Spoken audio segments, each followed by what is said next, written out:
Shalom, selamat pagi, apa kabar semuanya? Bapak, Ibu, Saudara yang dikasihi Tuhan.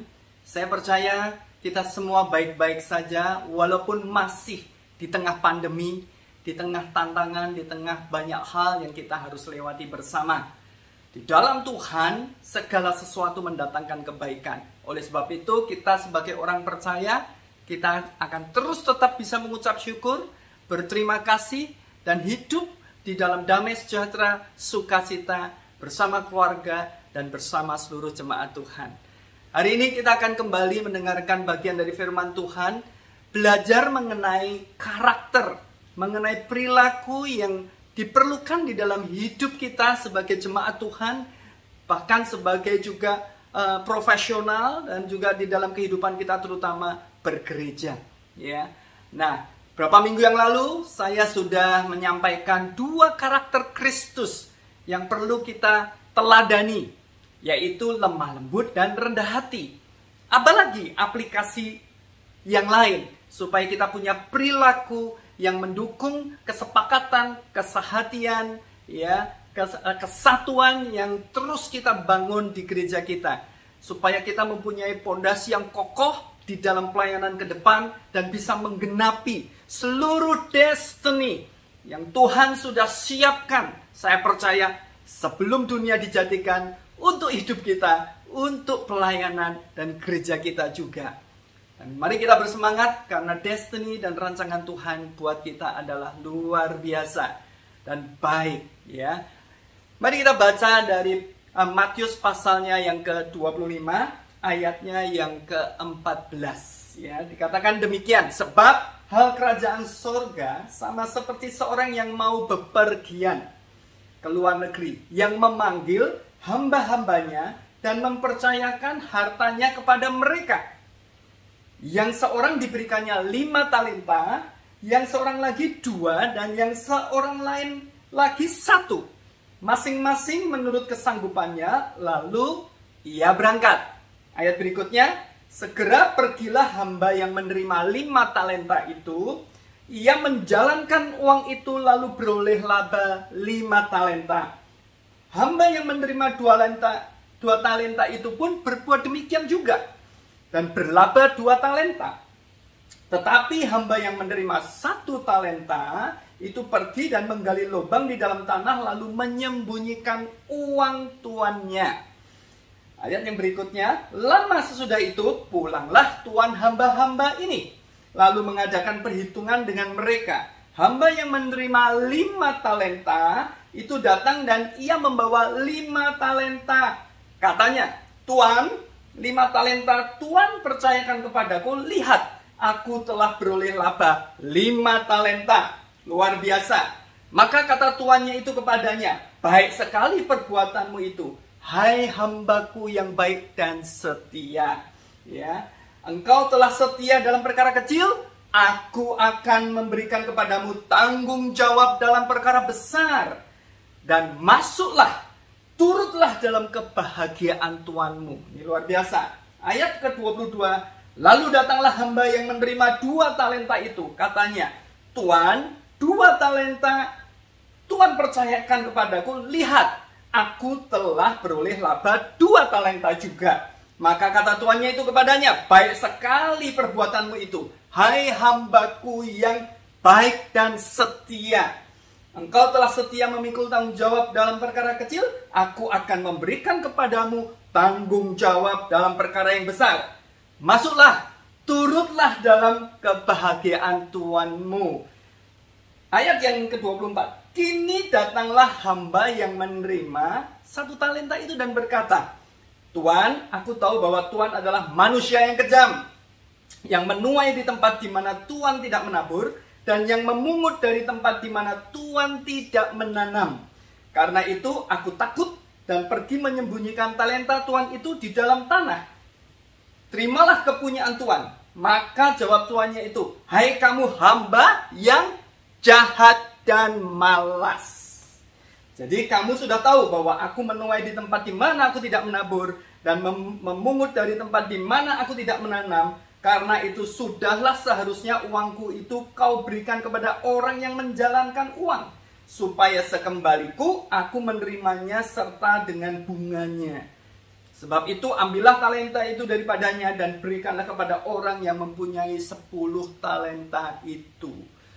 Hari ini, ya, firman ini jelas berkata soal hamba yang baik dan setia, atau hamba yang dikatakan jahat dan malas.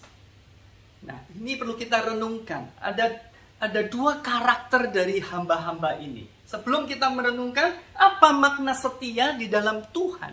Kalau kita berbicara setia, kesetiaan, apa makna yang kita bisa pelajari dari perikop tadi? Yang pertama, status, ya. Ya, kita kan kalau berbicara mengenai kesetiaan, itu berbicara mengenai ada satu hubungan, status. Di dalam hal ini adalah tuan dan hamba. Nah, hari ini status kita adalah hamba Tuhan. Oleh sebab itu ada sebuah ikatan, ada sebuah relationship yang sangat jelas. Ketika kita menerima Yesus sebagai Tuhan dan Juru Selamat, itu membuat kita menjadi hamba Tuhan. Dan Tuhan adalah Tuan kita. Oleh sebab itu kita tidak bisa melepaskan dari status hamba kita. Seperti yang ada tertulis dalam perumpamaan kerajaan surga ini. Bahwa kita semua ini ada hamba-hamba dan kita diberi talenta-talenta. Ya. Yang kedua, apa makna setia adalah bisa dipercaya. Jadi Tuhan kita yaitu Yesus memberikan talenta. Ada yang 5 talenta, ada yang 2, ada yang 1, dan terakhir sebetulnya ada yang 10. Ya. Jadi talenta-talenta itu berdasarkan kesanggupan Tuhan memberikannya. Jadi tidak ada satupun di sini yang mengatakan dirinya adalah hamba Tuhan, tidak diberi talenta, tidak diberi kepercayaan. Ya. Setia maknanya adalah sebuah kepercayaan diberikan oleh Tuhan kepada hambanya. Ya, kami mempunyai beberapa pegawai di rumah. Ya, kami memberi kepercayaan kepada mereka sesuai pekerjaan mereka masing-masing.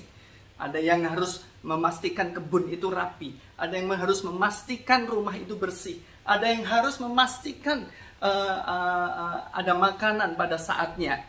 Ya, yang memasak. Semua sudah mempunyai talenta masing-masing yang dibagi. Kenapa? Karena mereka bekerja di tempat kami.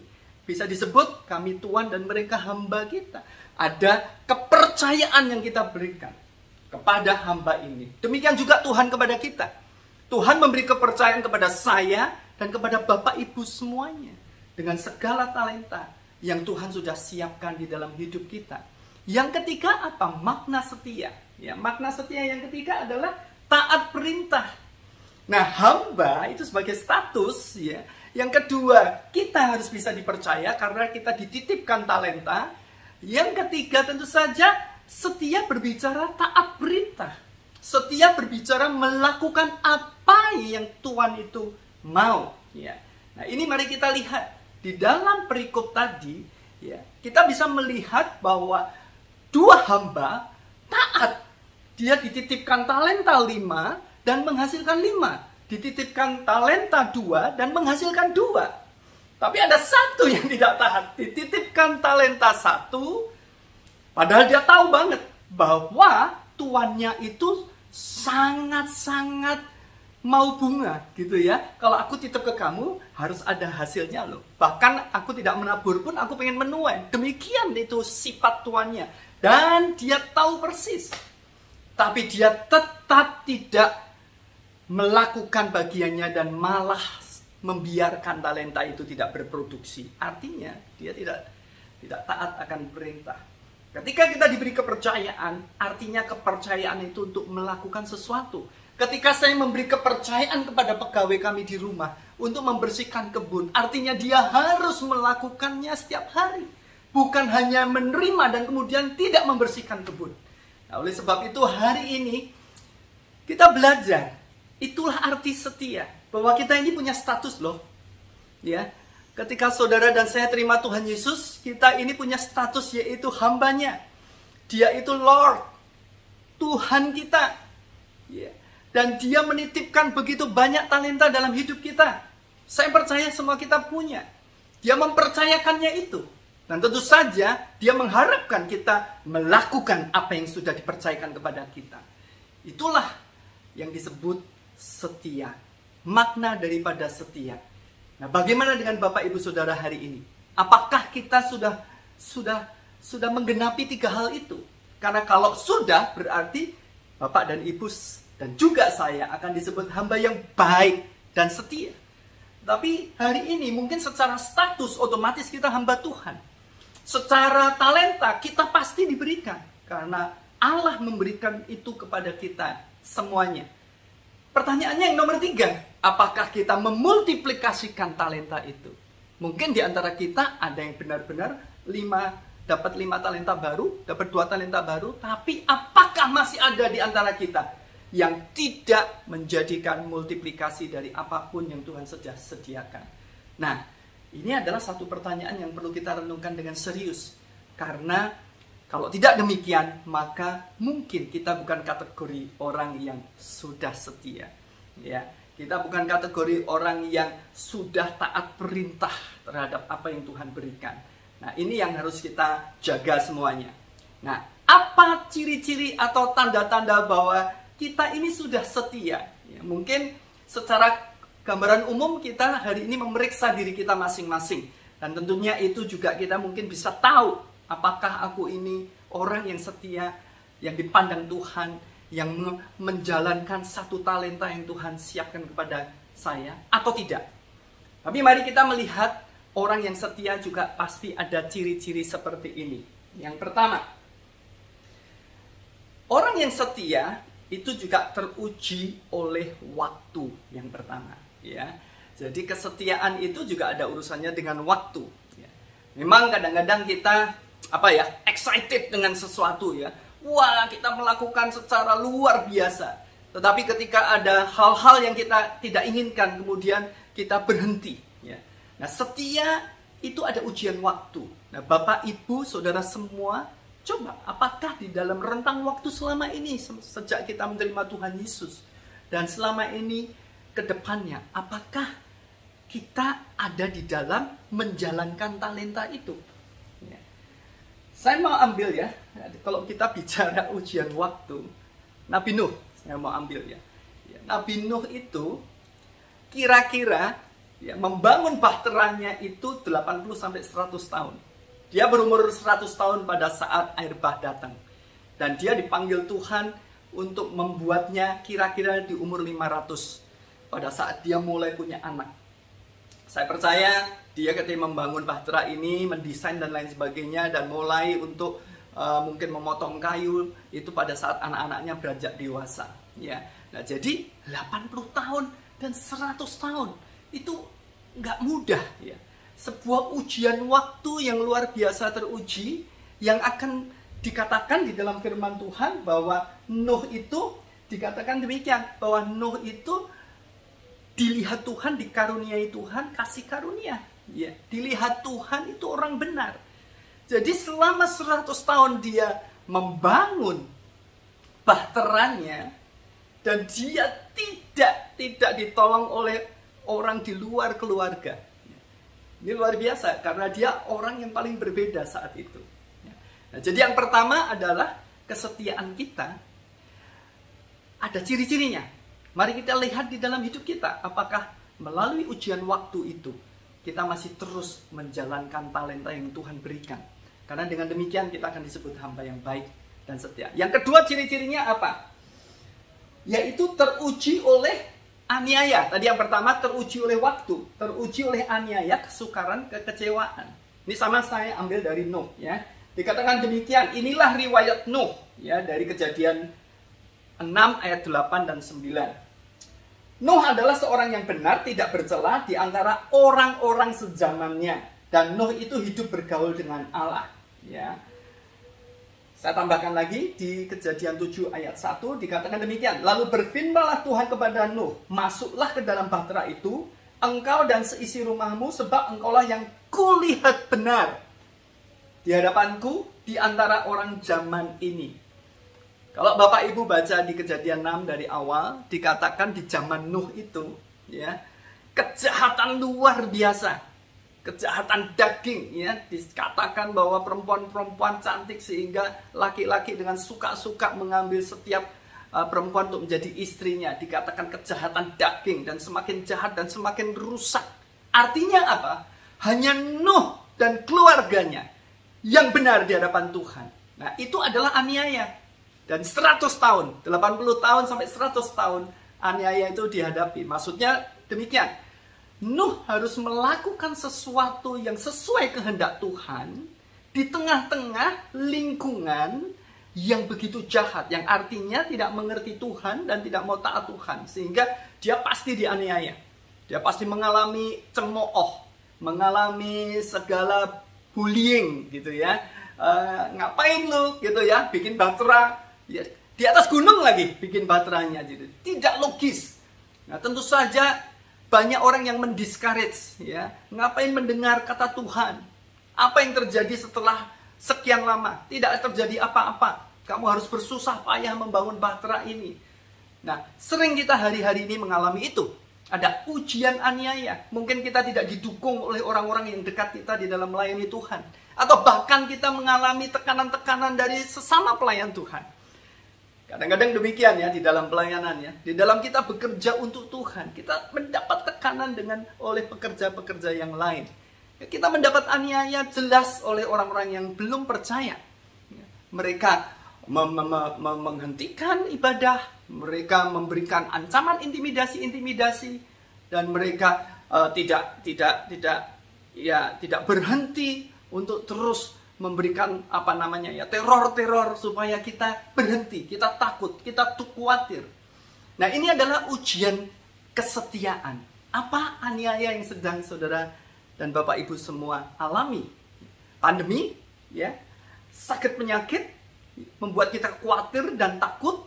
Akibatnya kita diam, akibatnya kita berhenti, akibatnya kita menyimpan talenta itu, dan kita tidak lagi mau melakukan apa-apa karena kita coba mengamankan diri, ya. Kita menjadi tidak mau bergerak. Saudara-saudara, mari kita bersama-sama renungkan. Jangan sampai kita menjadi demikian karena ada ujian aniaya. Ada ujian yang saya sebut juga kesukaran, kesulitan. Dan ini akhir zaman. Mirip-mirip zaman Nuh. Begitu dunia dikatakan semakin sukar, ya, semuanya akan semakin sulit. Dan dunia ini menuju kehancurannya persis di zaman Nuh. Ya. Hanya Tuhan berjanji tidak akan lagi ada air bah. Yang ada adalah Tuhan yang datang gitu ya.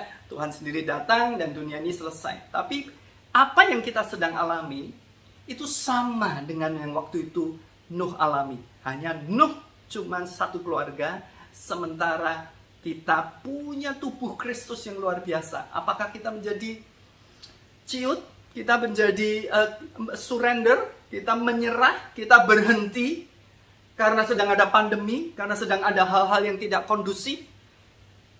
Karena banyak hal yang kita sedang alami? Itu yang kedua. Ujian kesulitan, ujian kesukaran. Apakah itu membuat kita tidak setia? Yang ketiga, yang saya sebut teruji oleh kenyamanan atau teruji oleh mamon.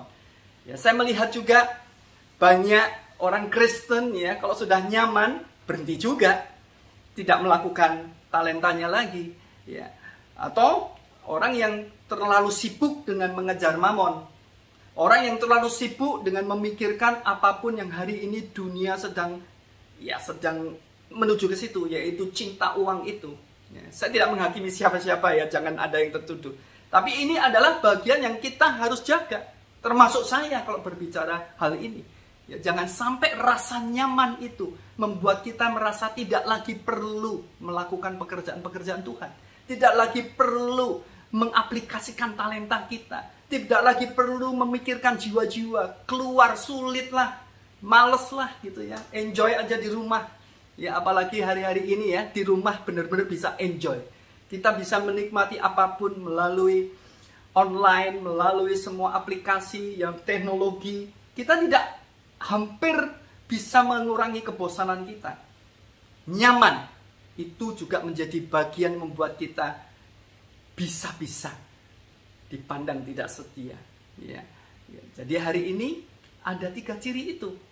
Ya, ujian waktu, apakah kita terus ya percaya, kita tidak gampang give up dan kita terus melakukannya sampai Tuhan datang. Ujian kesulitan, kesukaran, dan ujian kenyamanan ataupun mamon, ya. Nah, ini adalah hal-hal yang perlu kita renungkan. Mari kita menjadi hamba yang baik dan setia, dan mari kita memastikannya bahwa di dalam hidup kita setiap talenta yang sudah berikan bermultiplikasi jiwa-jiwa, orang-orang yang sama seperti kita dipulihkan, orang-orang yang dari berbagai tempat banyak dipulihkan. Dan hari ini saya percaya itu sedang terjadi. Dan saya hari ini percaya bahwa jemaat kita adalah jemaat yang luar biasa. Bapak Ibu adalah orang-orang yang luar biasa, orang-orang yang menjadi hamba yang baik dan setia, orang-orang yang sedang memultiplikasikan semua talenta-talenta itu. Dan saya bersyukur, dan mari kita bersemangat melakukan ini supaya pada saatnya nanti Tuhan datang, kita semua disebut hamba yang baik dan setia. Itu yang pertama. Yang kedua, soal rajin. Ya. Saya coba cari definisi rajin ya, yang ada di online ya. Salah satu definisi berkata demikian. Ya. Rajin adalah suatu perilaku yang giat, ya, yang mengarah kepada suatu tujuan. Dan secara umum rajin digambarkan sebagai hubungan antara upaya, usaha dengan hasil nyata melalui kegiatan kerja yang sebenarnya. Jadi rajin berhubungan dengan melakukan sesuatu dengan sebenarnya. Jadi sulit dikatakan rajin kalau tidak melakukan apa-apa, gitu ya. Oh, jadi kita ini rajin itu memang ada hubungannya dengan mencapai suatu hasil yang nyata. Itulah definisi rajin ya. Sehingga saya percaya rajin itu sebuah action ya, dan tidak action yang sekali, 2 kali, tapi action yang terus-menerus ya, terus-menerus. Itulah orang yang rajin. Oleh sebab itu mari kita jadi orang yang rajin ya. Nah, firman Tuhan berkata di Roma 12 ayat 11, janganlah hendaknya kerajinanmu kendor ya. Terus apa? Biarlah rohmu menyala-nyala dan layanilah Tuhan. Nah, janganlah biarkan kerajinan kita kendor. Apakah ada yang kendor di sini? Ya. Saya percaya kita semua kadang-kadang merasakan itu. Saya sendiri seperti itu kadang-kadang. Tetapi saya percaya selalu kita bisa kembali dan kita membangun spirit semangat kita untuk kembali bertindak, melakukan sesuatu konsisten terus-menerus gitu ya. Nah, bagaimana caranya menghindari kerajinan ini supaya jangan kendor?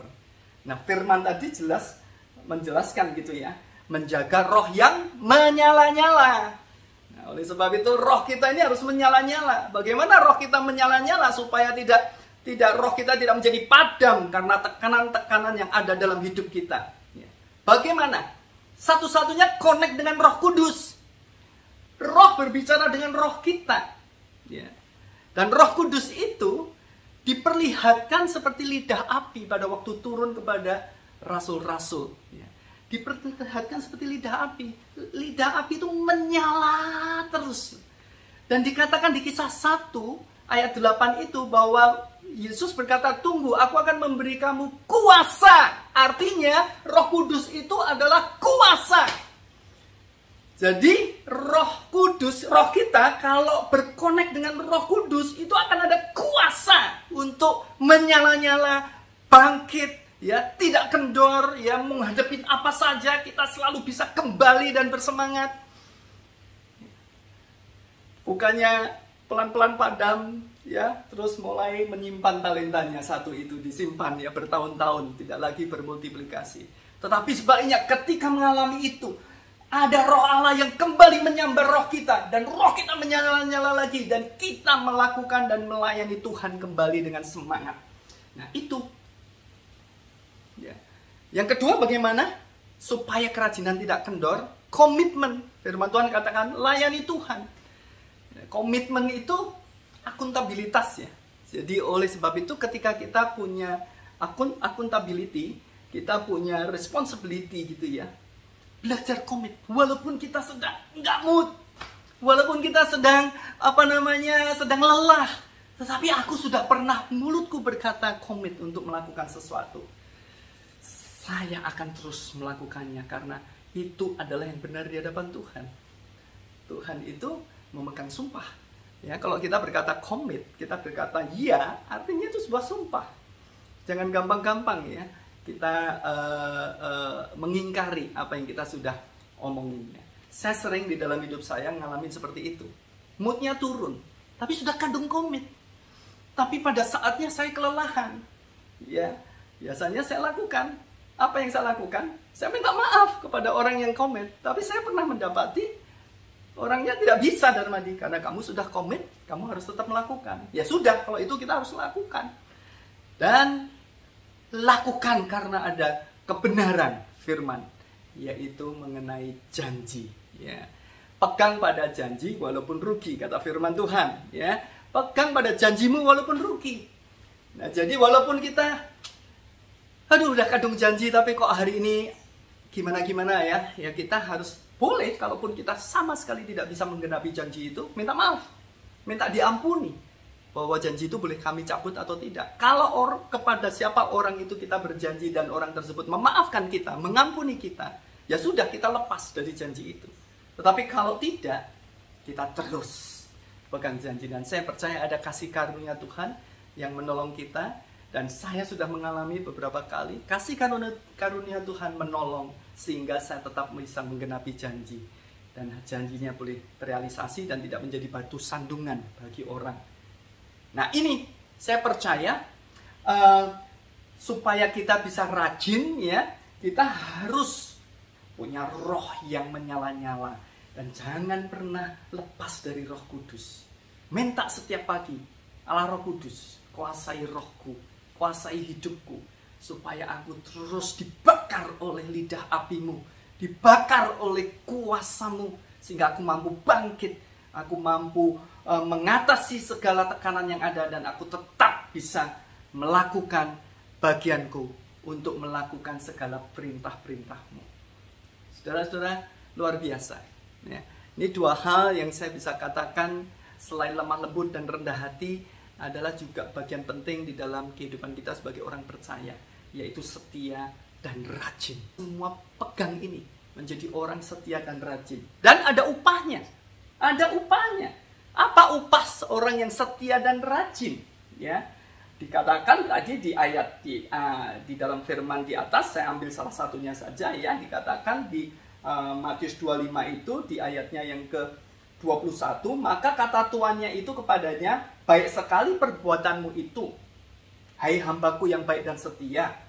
Engkau telah setia dalam perkara kecil, aku akan memberikan kepadamu pada tanggung jawab dalam perkara besar. Artinya apa? Orang yang setia dan rajin dimultiplikasikan tanggung jawabnya kepada Tuhan. Apa arti tanggung jawab? Tanggung jawab ikut bersama berkat, atau sebaliknya berkat itu mengikuti tanggung jawab. Jadi ketika saudara dan saya menerima tanggung jawab lebih besar, artinya Tuhan akan mempercayakan berkat juga yang lebih besar. Dimultiplikasikan dari yang kecil menjadi besar dan menjadi lebih besar lagi. Itulah upah orang yang setia dan orang yang rajin. Itu yang pertama, kita dapat upah loh. Saya percaya di bumi ini. Jadi ambil yang kecil-kecil, Tuhan akan kasih yang gede. Ambil yang sedikit lebih besar, Tuhan akan kasih yang lebih besar lagi. Ambil yang besar, Tuhan akan multiplikasikan lagi. Ya. Jadi hari ini kalau diberi tanggung jawab, itu sebuah kehormatan. Jangan ditolak. Ada hubungannya dengan upah daripada Tuhan. Yang kedua, upahnya apa? Dikatakan di dalam ayat tadi, diteruskan ya, masuklah dan turutlah dalam kebahagiaan Tuanmu. Nah, kita akan ikut masuk dan menikmati kebahagiaan Tuhan kita di surga. Kita akan menikmati sukacita yang disediakan Allah seperti ada di surga. Jadi kita akan dibawa masuk ke dalam kerajaan surga. Kita akan dibawa masuk kerajaan surga saat ini maupun nanti. Kita akan dibawa masuk karena hamba yang setia menerima upah itu. Luar biasa. Wow. Jadi saya mau sampaikan ya, jemaat Tuhan yang dikasihi, bahwa kalau kita melakukan banyak pekerjaan dan talenta dalam hidup kita, ada upah loh. Ada upah. Ya, dan upahnya itu di bumi dan di surga. Jadi sebetulnya sudah dikasih keselamatan free, ya, kasih karunia dan anugerah saja, kita masih diberi upah yang luar biasa. Ya. Jadi bersemangat. Ini kalau kita bicara kerjaan ini top ini, ya. Karena ini adalah bagian dari pekerjaan yang Tuhan sediakan, dan Tuhan tidak, udah ya, habis itu tetap semangat ya, kita nggak kasih apa-apa. Enggak, Tuhan kasih multiplikasi berkat. Tuhan kasih kebahagiaan nanti di surga. Waduh, mestinya kita semangat ya. Tapi biasanya kita lebih semangat malahan cari kerjaan yang lain gitu ya. Yang di surga aja belum tentu ada. Di sininya aja masih belum tentu juga gitu ya. Kan bisa gagal, bisa apa. Tetapi kalau kita melakukan pekerjaan Tuhan, tidak akan pernah gagal. Pasti berhasil. Pasti menerima upah itu. Dan pasti masuk dan turut di dalam kebahagiaan Tuhan kita, yaitu Yesus Kristus. Ya. Sebaliknya. Nah ini ya, saya bacakan di ayatnya yang ke-29 dan 30. Dari Matius 25 itu dikatakan demikian. Karena setiap orang yang mempunyai, kepadanya akan diberi. Yang punya diberi. Ya. Sementara, dan ia akan berkelimpahan. Tetapi siapa yang tidak mempunyai, apapun juga yang ada padanya akan diambil daripadanya. Ya, jadi kalau orang yang diberi tapi disembunyikan, malah diambil sekalian. Ya, semakin nggak punya, gitu ya. Nah, dikatakan, dan campakkanlah hamba yang tidak berguna itu ke dalam kegelapan yang paling gelap. Di sanalah akan terdapat ratap dan kertak gigi. Wow, ngeri. Jadi, apa yang terjadi dengan hamba yang tidak setia dan malas? Itu diambil semua yang ada. Diambil. Wow, semua talenta, semua kasih karunia, semua hal yang Tuhan sudah sediakan diambil, diberikan kepada yang lebih rajin. Orang yang semakin rajin malah dikasih lebih banyak. Ini prinsip Tuhan nih. Semakin kita mempunyai, artinya semakin kita ada di dalam pekerjaan Tuhan, semakin kita luar biasa, terus mengambil tanggung jawab lebih lagi, Tuhan tambah-tambahkan. Dan kita tidak mungkin kelelahan. Ya, Tuhan tambah-tambahkan. Sementara yang malas diambil sekalian. Wah, ini mengerikan. Yang kedua, apa yang terjadi dengan orang yang tidak setia dan malas tadi? Dicampakkan, ya, ke dalam kegelapan yang paling gelap, di mana ada ratap dan ketak gigi. Nah, saya percaya jemaat Tuhan gak ada yang demikian. Ya. Jemaat Tuhan, saya bersyukur di BES ini semua mengasihi Tuhan dan semua bersemangat melakukan pekerjaan-pekerjaan Tuhan dengan luar biasa. Nah, oleh sebab itu saya juga percaya tidak ada satupun yang akan diambil daripada kehidupan Bapak Ibu Saudara, dan termasuk saya. Dan kita semua akan masuk dalam kebahagiaan bersama Tuhan, bukan di tempat yang gelap dan penuh kertak gigi. Karena saya percaya dan saya akan terus berdoa bahwa jemaat Tuhan di BES adalah hamba-hamba yang baik dan setia. Luar biasa. Mari hari ini kita belajar karakter setia dan rajin.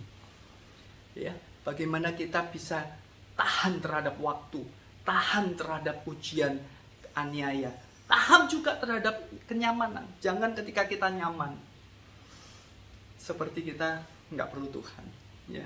Ya, seperti kita sudah, life is so comfortable gitu ya.